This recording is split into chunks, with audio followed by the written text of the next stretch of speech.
Welcome to Wise Up Governance and Boards podcast, brought to you by 3 Wise Owls Governance Consultants. Covering hot topics in governance, risk, latest regulatory changes, and issues keeping directors and executives awake at night. Here are your hosts, Ainslie Cunningham and Deb Anderson.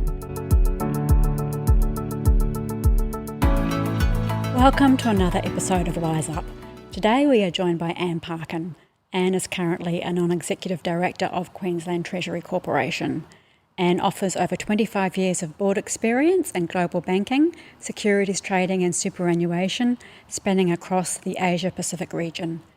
As an experienced non-executive director and chair of boards, Anne has provided leadership and expertise in operations, risk management, operating in multiple regulatory environments, global client management and project delivery to guide regulated entities, startups, governments and SMEs.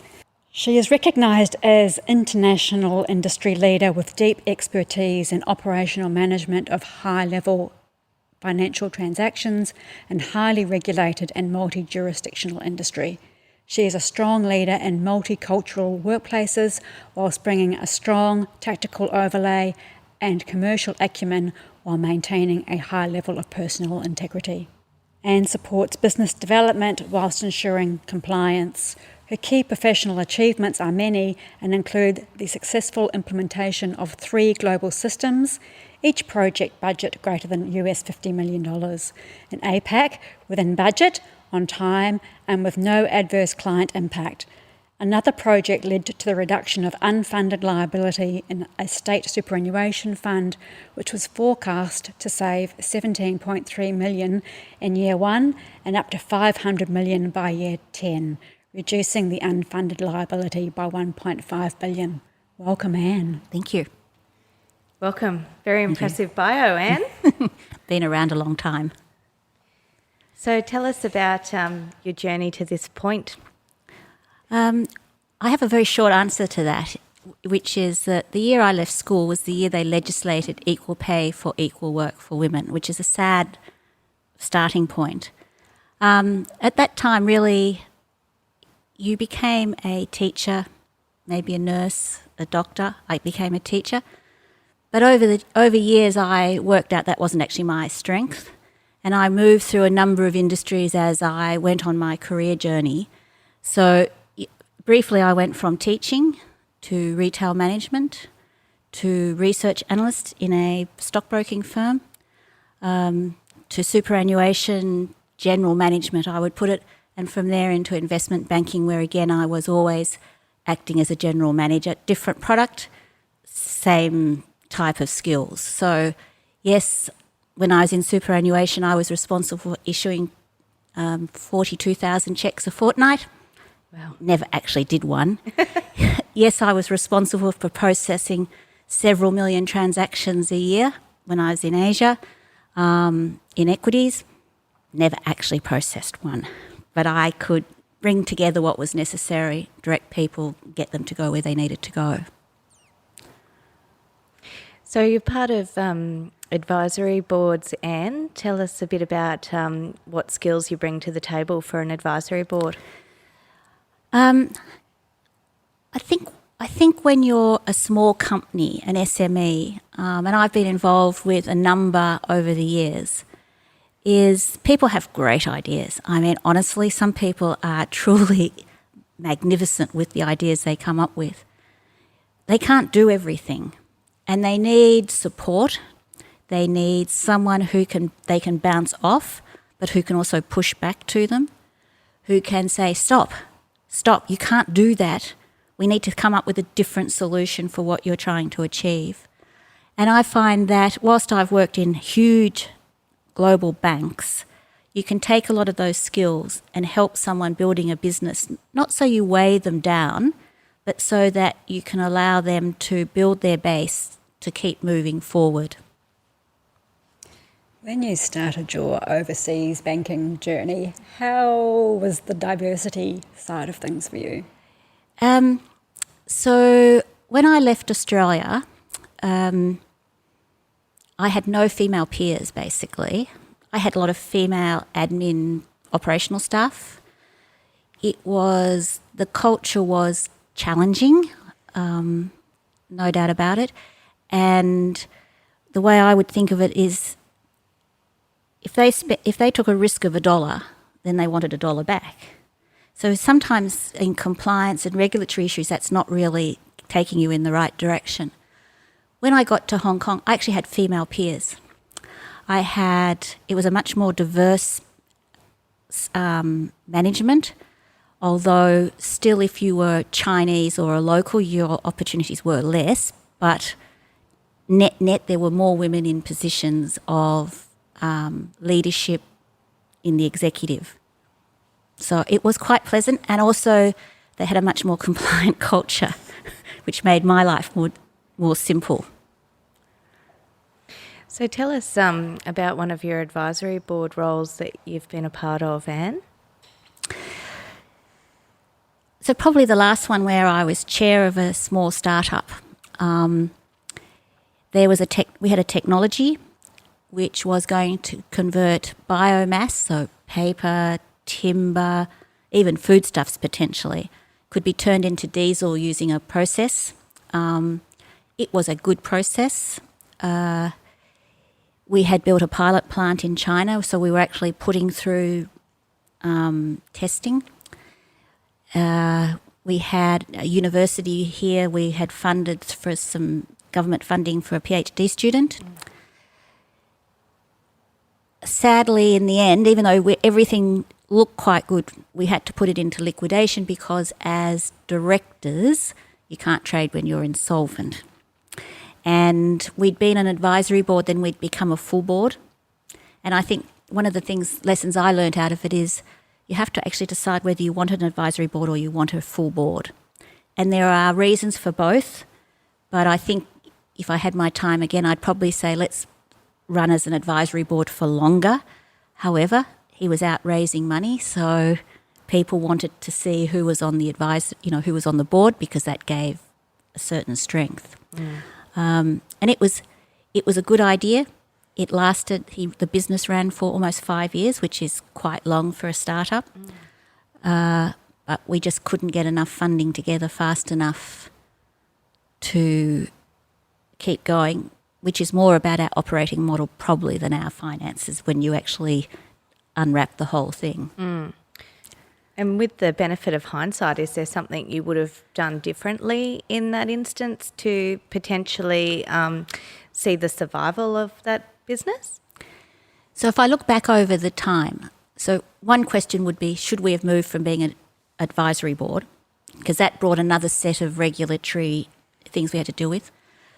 Two, I think what we should have done is stopped at one point and gone out and raised the $10 million that we needed, rather than sort of keep going. And we were quite good at raising just enough money for the next payroll or the next payroll or the next thing. And probably in retrospect, we sort of talked about it. I should have just said, no, we have to stop. Yes, do a little bit, but stop and let's focus on getting $10 million, because I actually think it was fundable. But our CEO, the founder, had a lot of balls in the air, and he wasn't looking at here, he was looking at his future. And probably, I think if you're in one of these small businesses, you do have to roll up your sleeves and do a lot more than you might do in a bigger company. So in your experience as a non-executive director, what are some of the issues you think that are keeping directors awake at night? I think at the moment they're probably awake a lot. So looking at a couple and hearing, colleagues talk, it wasn't like this was a slow burn down the economy. I mean, it literally fell off a cliff for some of these businesses overnight. I think it's challenged small companies, and we've got one we're helping just down the road from us, that they were going gangbusters. It was a small business. Monday they're here, Tuesday it's closed. It forces you to look at your cash flows. It forces you to look at your operating model. Are you doing the right business? Have you got the right balance in your business? So they had a business which was very highly dependent on one part of their business. So they've had to sort of stand back and look at it and say, well, what does that mean? So they'd grown another little business on the side. Have they costed their business or their products correctly? So in this case, they didn't have a product costing model. So they actually sort of didn't really know what their individual products cost. When they went down and worked it out, they worked a couple of them they were losing money on, even before they started. I think it challenges boards also to look at it and say, we might have been going this way. We had a good plan, good assumptions. We've done all the right stuff, but we can't just keep going and hoping it's going to change. I think it forces a lot more proactive review of what people are doing. Even looking at QTC, we've had to stand back and look at it and say, so what we were doing this, what does that mean? We'd already raised the debt funding we needed to for the financial year. Well, what we raised and what was going to be needed were two different numbers again as the government throws, money at the economy trying to support people. So I think very flexible. I think risk becomes really high because people are trying to make changes. You're making them with maybe less information than you might have had. You're making them on the run. So I think the risk for businesses is much higher just because they're having to make rapid decisions rather than being able to sort of look at it and think about it and come back around it a few more times. I think this is where as well a lot of business continuity and resilience planning comes into the fore. Well, it's interesting because I asked about business continuity earlier in the year and I was told, and a couple of other businesses I just happened to be talking to, we all got business continuity plans. And I said, yes, for the flood of the Brisbane River or, something like that. But I said, have you got one for a pandemic?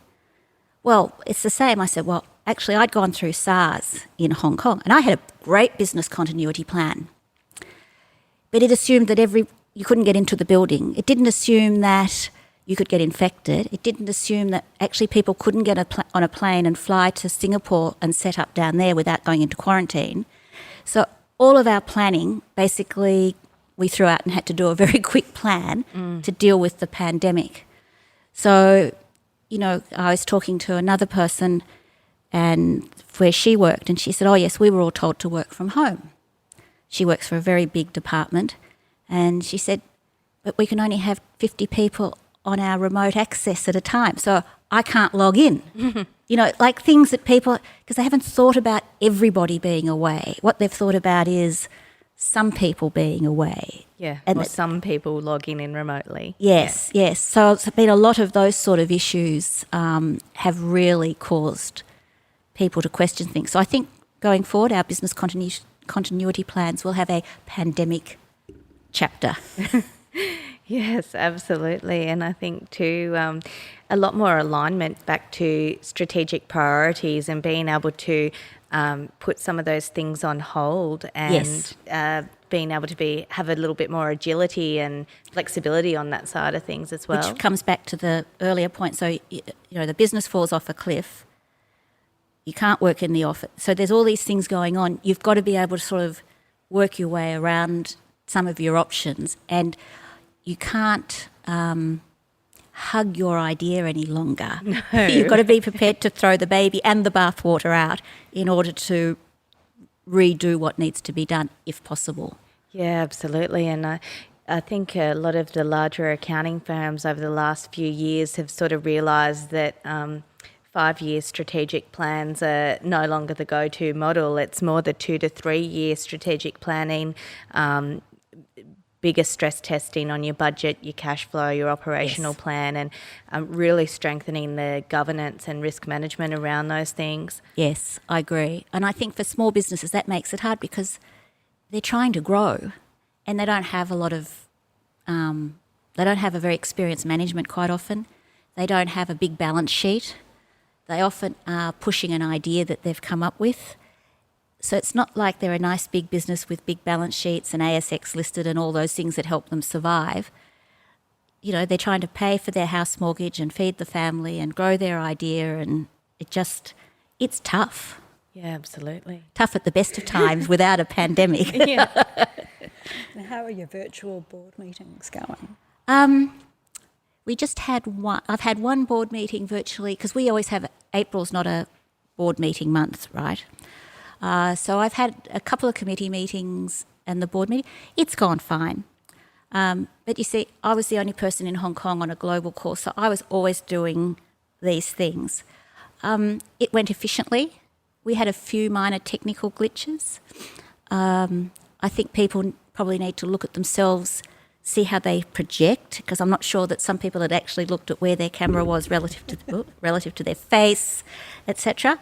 And but we stopped. We'd have 5-minute breaks, and we're quite a good board. We interact quite well, so it wasn't like there was someone there who's dominating it or trying to push it. Everyone was quite collegiate in our working together over the video. Do you think they'll continue virtually, or will they be back face to face? I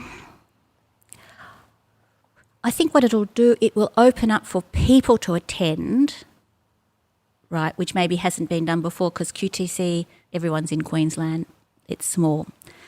But I do think that there will be more board meetings and more meetings virtually.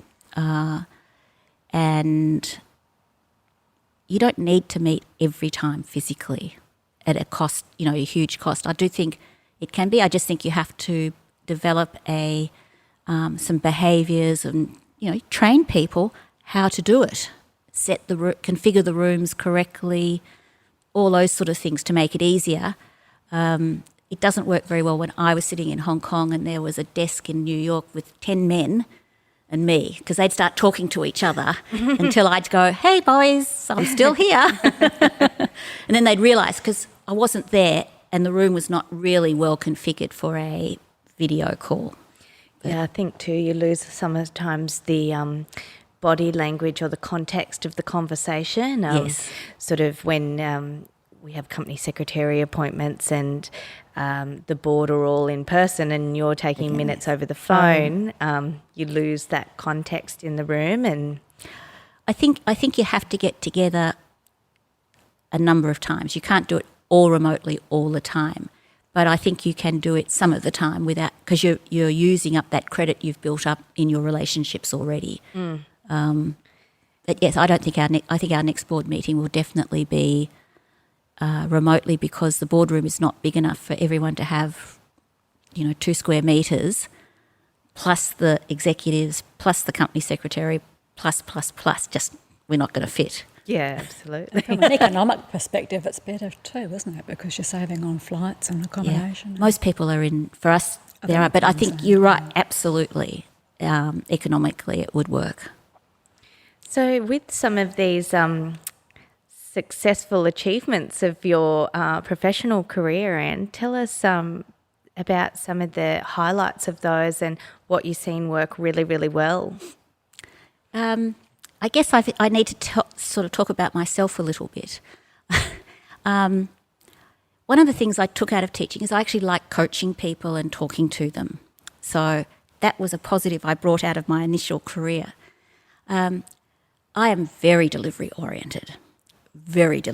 So once I've committed I'm going to deliver something, I push really hard to make it happen. So if you add those two bits together, once I've decided that something is to be done, I'm also very analytical, so I analyse it and whatever, and then I go for it. So I think in some ways that's part of my success. I think also in some of the big IT projects, etc.,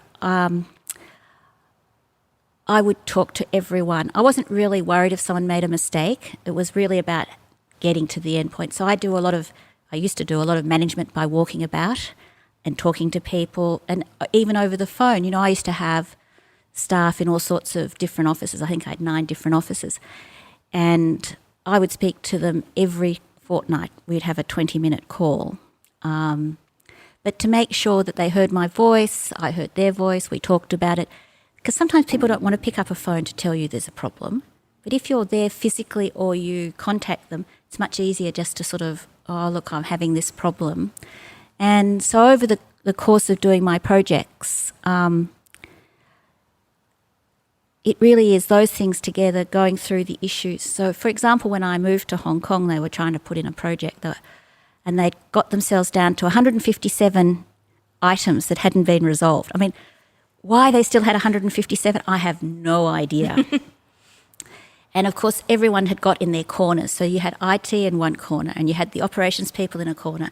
You had the front office people in a corner and nobody was talking to each other. So 157 wasn't going anywhere. Anyway, I went through each of the items until I understood the problem. And I said to the front office guys, look, we're doing all this special work for these clients, gave them the information. I said, can you just go and ask the client how they're using it so I can find a new solution? Well, out of all of them, we cut all of them because the client thought we were just doing it for fun. Like they hadn't asked for it. Well, they had, obviously, sometime in the dim, dark past. And then there was a couple of others where the system didn't want to configure whatever the special taxes were for one of the markets. And I spoke to the front office, and so we just came up and we ate the fee. Like there was some really easy solutions, but someone had to look at them, think about them, and then go and talk to people to come to a resolution rather than saying, oh, I've got to have this. Well, I'm not going to give it to you. Well, I'm not going to do it. Like where they get to those endpoints. Yes. So I find that's what I do a lot. I talk to the people and resolve it and take a commercial outlook because you don't need to spend millions of dollars to build that. Let's just suck up the $1 or whatever it was per transaction. We'll get it back somewhere else rather than sort of being super over the top. And I did that when I was in the superannuation industry and whatever. I did 3 Y2K implementations. Same thing again, What are we trying to achieve? What do we need? What would we like? Like, do you know how many people, when they came off the old green screens, very old ones, what do you want? I need a green screen. Why do you need a green screen? Well, I've got one now. Sorry, that's not going to happen. But that's the level you have to have the discussion. And someone has to be prepared to say, I'm not doing it. And people don't like that. They'll waffle around. No, you tell them the answer, you tell them the truth, and you go with it. Yeah, and take them on the journey, really, isn't it? It's that whole change management piece and communications critical. It wasn't a profession when I started it. Yeah, no, I doubt it was. And earn their respect. Yes, you must earn respect. They don't have to like you, but they have to respect you. Yeah, it's that sort of, I guess, the analogy where it's 100% input and then 70% agreement, and we're all going on the same journey. Yeah. So the other thing is I was, in one role I was in, would they close us, sell us, downsize us, upsize? I wrote so many business plans. And but what's challenging then is while that's happening is you actually have to keep running the business until the business decides what they want to do. And I used to have a weekly meeting. I told them everything because I had to keep them on my side. They had to feel loyal to me in a way in order to stay as we went through whatever the process was. They were going to get, if we closed down, they'd get a redundancy, but that wasn't the point. It just made people so unsettled. So they had to have something they could hang on to. And I would answer any question. If I couldn't answer it, I'd actually say, look, I actually can't answer it because I either don't know the answer or I really can't tell you the answer. But when I can, I'll bring it back to you. And we survived the whole experience without losing people, and the business went on. But people have got to trust you. And what have you found in each of these experiences? Were there any major challenges that you've had to overcome? I think I'm so focused on going forward sometimes that I just push them aside. I think you have the normal project type challenges, which is someone's promised you the earth, the stars and the moon, and you're going to get just a little 1 acre block type of thing. So you get less than you probably give up initially. Sometimes it's very hard to get people to change. Green screens as an example. I had one place they were running in parallel, and I kept saying, we don't need to do it anymore. We're fine. We're finished. Can you just sign off? No. So in the end, I told IT to come in over the weekend. We took out all the old green screens. Monday, we had minor hysterics, and then after that, everyone moved on. But I think sometimes people get very locked into the positions of what they want. People do not like change quite often. I think in big corporates, sometimes you can be partway through a project and then someone changes their mind, cuts the funding, changes the direction, and you're left sort of, oh, well, I'm going okay. You're like, but someone else in the world has decided they don't want to go ahead like that. And you also have to be able to influence your sponsors and the different people in the organisation to make sure they keep coming with you. So you've got to make sure that you've got people behind you who are going to stand there and protect you as you make the necessary changes. So your ability to influence and network within your organisation upwards becomes very important. Yeah, and I think equally downwards as well. If you don't have that sort of buy-in and credibility, Yes. if you are, like you say, making multiple changes over and over again, you sort of end up getting bogged down with change fatigue. People lose trust, they lose buy-in, you lose credibility, the people at the top lose Absolutely. credibility, and it just becomes this vicious cycle that sort of emanates a poor culture. Yes. Yeah, I think if you can build trust and you can show that you've thought through and you keep people informed, you're asking people to go above and beyond. You're asking them to do all sorts of things. I think the least as a executive and, in fact, as a board member is you owe them the respect. And my management philosophy for many years has manage unto others as you would like to be managed. So, and sometimes I've had to tell my manager I don't like the way he's managing me. But a lot of people wouldn't do that. Yeah, absolutely. I think too, a lot of pressure comes down on those sort of operational teams that they are, as you say, managing this in line with their day-to-day job, on top of project work, on top of then a sudden change in direction, and there's so many moving parts that I think sometimes management fail to see sort of a renegotiation of resources there at times. And I think as a manager, you have to, you can't protect your staff, I'm not saying that, but I think you have to represent them properly. You have to make sure that the people who need to know. And I did have a reputation for being quite happy to speak out, but I felt secure doing it because I actually had quite a good sponsorship from several people, and I knew that, so I had that reputation, I could live with that, but they would also make sure that I didn't get, shot for it.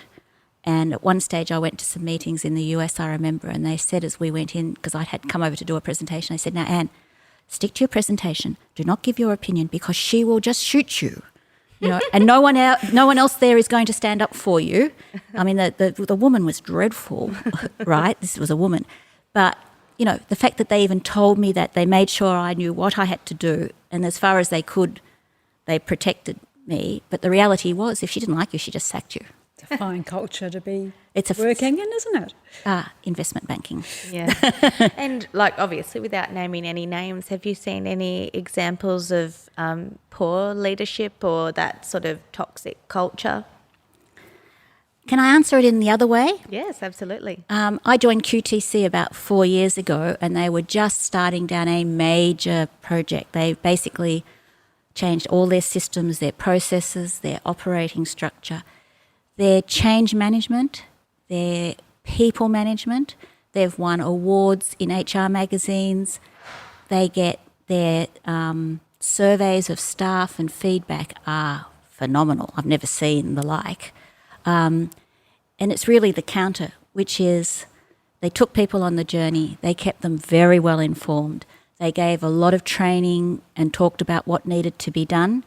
And they celebrated all the successes, and they just went ahead. And it's a very, very good culture, and it comes down to obviously the CEO and his senior people around him.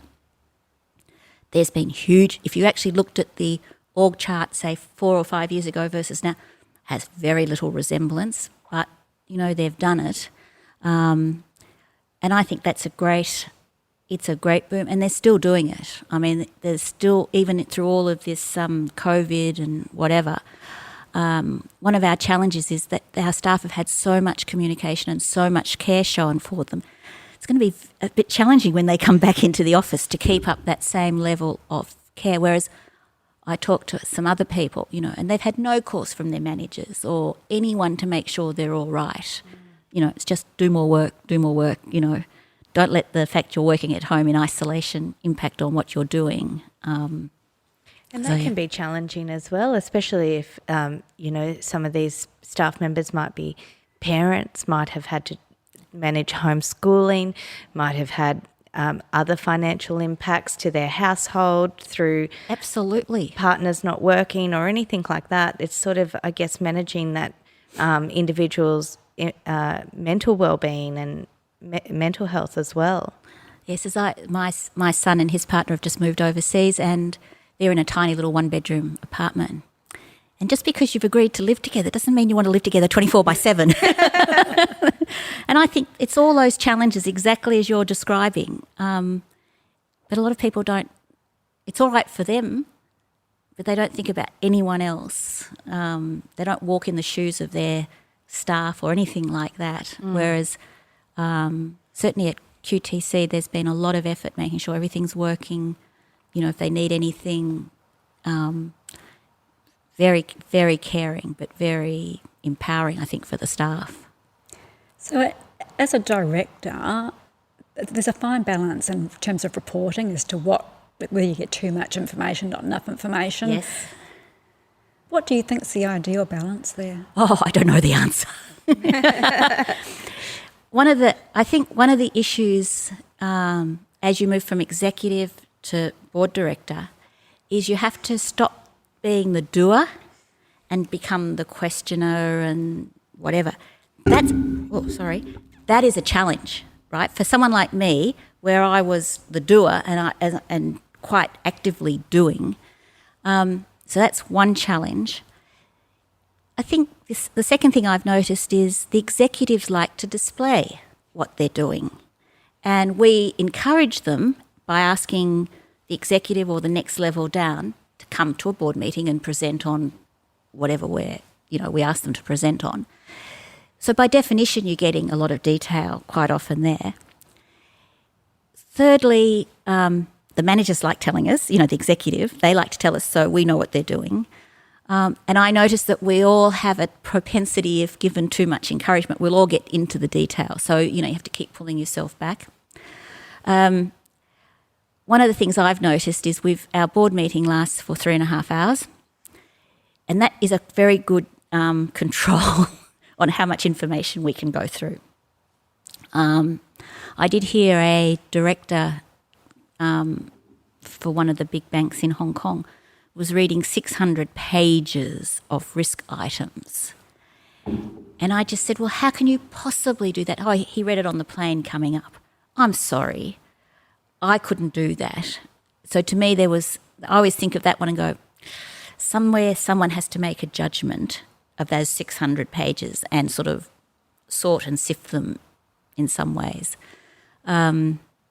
I think when you start as an SME, you've got the other problem, which is who's going to write a board paper?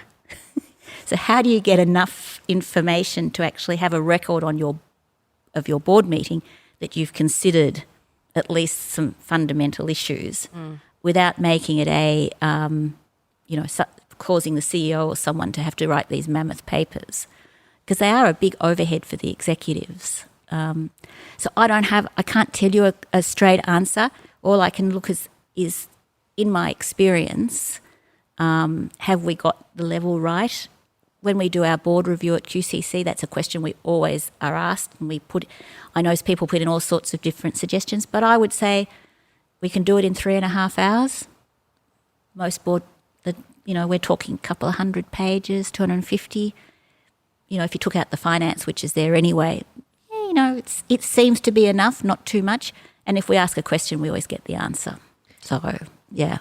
And I think too, if you strike the right balance with the frequency of the meetings as well throughout the year, and sort of have that a sort of tailored calendar where you know what's coming up. It's budget planning here, it's Yes. annual reporting there, it's strategy review, etc. Yes. And really have those milestones in place. And we have all of that, and we've also pushed more down to some of our committees. So we're trying to get the committees to do a little bit more. So we bolstered the number of directors on the committees. So some of the stuff that was going to the board every year, we've now pushed down to the committees and we'll only go to the board every other year. And, things like that have worked quite well. Yeah, so they can focus on the detail then and just sort of Yes. give those high-level recommendations up to Yes. the board. And when it goes to the board, 4 of the board directors have already agreed to it. So it's already had a really good going over. So that has also improved some of the time we spent. So if you took all the committees and added that in, actually there's quite a lot of time goes in, but it's better directed time. So I guess one of the burning questions that is being sort of out of the back of Royal Commission, etc., is how do you manage culture? Now there's a very interesting question.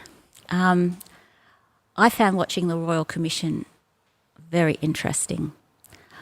At the time that the Royal Commission was happening, I went to a function, and they were all talking about this, and I can't help myself. I piped up and said, "But this all came out after the GFC. A lot of the banks, all these things in various forms, were what the global banks were accused of, and we went through and did a huge amount of work, trying to address some of those issues." And sadly, there were some people sitting at that table who said, well, they just didn't think it applied to Australia. I know, this is really scary. This was a concern. I find the culture issue quite a challenge because once the culture's embedded, it is really hard to change it. And I think that's the first issue. I think the second issue is that some of these banks are very big, complex organisations. Left hand doesn't know what the right hand's doing, and IT does something, and no one really, people don't necessarily go through it. And I think so as a result, I'm not sure that people necessarily understand the end-to-end business, so they don't necessarily know the question to ask, for example. And if you're dealing with salespeople who just want to get the sale, I tell you, if you come from an operational background, you've got to be really bloody-minded sometimes to actually get yourself heard above all this beautiful revenue versus your system that can't do it. Now, I'm talking here in big banking terms. Millions of transactions. You can't do things manually. You have to work your way around it. And everyone has to accept that if you have to do an enhancement, it takes time. So yes, you can sign off contingent, but you have to have a really good culture within that to do it. I don't think people signing up for a, charter of culture or behaviour, honestly, some of these things should have been taught to you by your parents. And I have a 94-year-old mother. She was a doctor just after the Second World War, so she was a very unusual woman. But so here's this intelligent woman now who needs a lot of support. Honestly, if she likes you, she'll sign anything now. That's the stage of her life. Someone has to protect her, right? And I look at it and I go, so if this is your mother, your sister, your daughter, why would you do these things? People make mistakes. When I was with the State Superannuation Board of Victoria, they told a funny story that it was a defined benefit scheme, so people got paid a pension when they retired, and then if they died, their spouse would continue to get it. So the question was always trying to keep track of who died, right? So you could stop the pension. And they told the funny story of this woman had rung up and said that she understood that her mother was mad. She was senile, but she was still alive. What turned out what they had done is they used to get the death notices out of all the newspapers and run it against the database, and they got an exact match, so they stopped the pension. But, it was an embarrassment and you wouldn't do it voluntarily, but the counter is, well, you can't keep paying money if people aren't alive. Another time we sent them all a letter and said, would you like to sign this to tell us you're alive? Or words to that effect, right? Because it's the question, what do you do? How do you get an answer, right? To an awkward question. We got some very funny responses to that one. So I think, I look at the banks, they'll do it again. They've done it before, they'll do it again. I think board matrices probably need to consider more of these sort of issues rather than all these salespeople who just see the revenue. I used to do a lot of regulatory reporting, and it was my name signed off on it, and I was the one that was going to go to jail in Hong Kong if it was wrong. But, I understood what went into preparing it. But if I told my front office guys, the eyes would glaze over, and it wasn't where they were interested in. Fair enough, they didn't have to be because I was doing it. But people have to understand that regulatory reports have to have a certain rigour to them, therefore you must do certain things, and you just can't go in and make changes. Culturally, you have to have a culture which allows people to bubble things up. It might take a couple of goes, but you've got to keep pushing.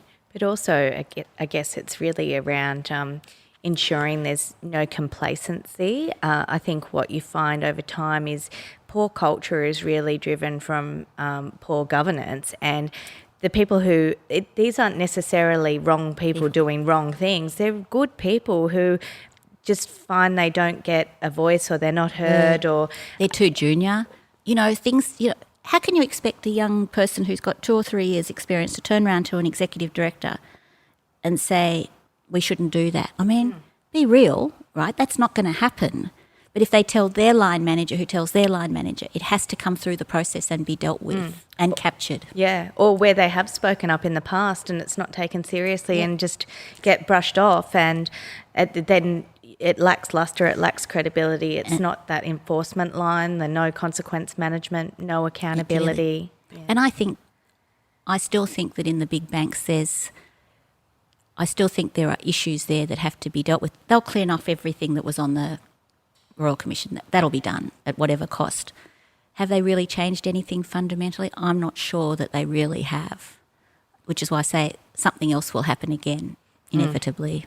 It's more about them putting in the processes that were sort of blamed for a lot of the issues and the challenges. So you put the process in, but you haven't changed the culture, you haven't... I look at it and I go, so you're still charging a dead person fees. That will happen, like the one I just said. All you need to do, though, is once you're told they're dead, you refund the fees and it's all done. It's there's nothing wrong with making a mistake in those sort of issues where timing is a challenge. The mistake is not doing anything. Yeah, and no ignoring accountability. it. Yeah. So I find the Royal Commission a very interesting review of where Australia's corporate culture is to an extent. And it seems the bigger the environment, the harder it is to get a handle on it. And, the sort of smaller, agile businesses, if they have that sort of governance or the culture of governance earlier on in their life cycle, you have a lot more chance of having a greater impact. I think, and I don't think small business can do this because I just don't think they have the capacity, but in reality, when you set up, you should set up the culture you want from day one, because it's much easier to copy the culture from someone who's already there than trying to change a culture that's deeply embedded in an organisation. So I think, talking to some people, I think, when we've talked about it, I said, really, you don't have to do a lot to do that when you're small. You just have to have actually articulated in your own mind the sort of culture you want, and then you can work within that framework until it goes along. I think if you let it grow higgledy-piggledy and then you turn out where you don't want to be and then you try and change it, that's a much bigger challenge, especially if you end up with people spread around the country or globally. I think if everyone's in one office, it's easier to go around and do it. But, as you get bigger, that gets harder to do. You find a lot of it happens as well when it isn't there earlier on, and a company might sort of get to a point where they've grown, they're about to scale, they sort of might look at other capital options, whether it's venture capital, private equity, or pre-IPO, and then all of a sudden they're thrown a framework that they have to have, and then they got to implement it, and their staff sort of don't know, well, what's a code of conduct? What's the securities trading policy? When I moved to Hong Kong, Swiss Bank Corporation and Union Bank of Switzerland, two banks had merged. Now, in Australia, it was almost insignificant because UBS was very small in Australia, so it wasn't. In Hong Kong, Switzerland, a few places, both of them had really, really large businesses. So the merger was a challenge. Anyway, so I got there about 2 or 3 years after it happened, which isn't actually very long in a merger timetable. And it was amazing. I couldn't tell where anyone came from. They were just working at, I can't remember what our name was at that stage, doesn't matter. And it turned out when they did the merger, they actually did a whole plan. So they trained everyone. They insisted everyone had to answer the name of the bank and whatever the new name was. They went through the whole thing. You were never to ask anyone which bank they came, which side they came from, and it went through and through. So by the time I got there, they had a whole new organisation. And honestly, I couldn't tell when I asked the first time, they said, oh, no, we don't talk about that because we're now this. That was the past, we're now this. And then I said, what do you mean? Oh, well, we did this. They went through all the training they'd had, and there was a huge amount of effort put in to take every individual who became part of the merged entity forward. So it wasn't, well, UBS had 50 people and we only had 40, so, whatever. And it was a very clever merger plan. Wow. If ever I have to do it, I will go back and revisit that and learn it because it was so well done and was recognised as well done. Because it is incredibly challenging when you take two businesses of those size, taking everybody on the same journey. In Australia we had, UBS was like less than 100 people and Swiss Bank Corporation was several thousand, right?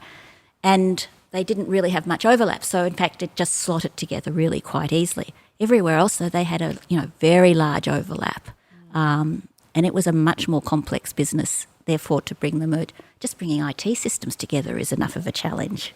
And you find that a lot with sort of mergers and acquisitions and takeovers.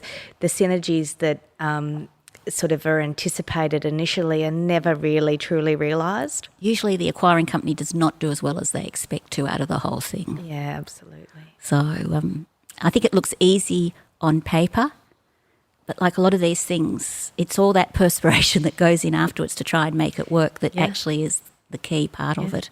Breaking cultures, aligning systems, consolidating those things. Yeah. Yes. Leadership. Yeah. Exactly. Well, I think that's about all we have time for in today's episode. But thank you so much, Anne, for joining us and for another episode of Wise Up. And my pleasure. It was really fun to talk to you. Thanks, Anne. Thank you. That's all for today.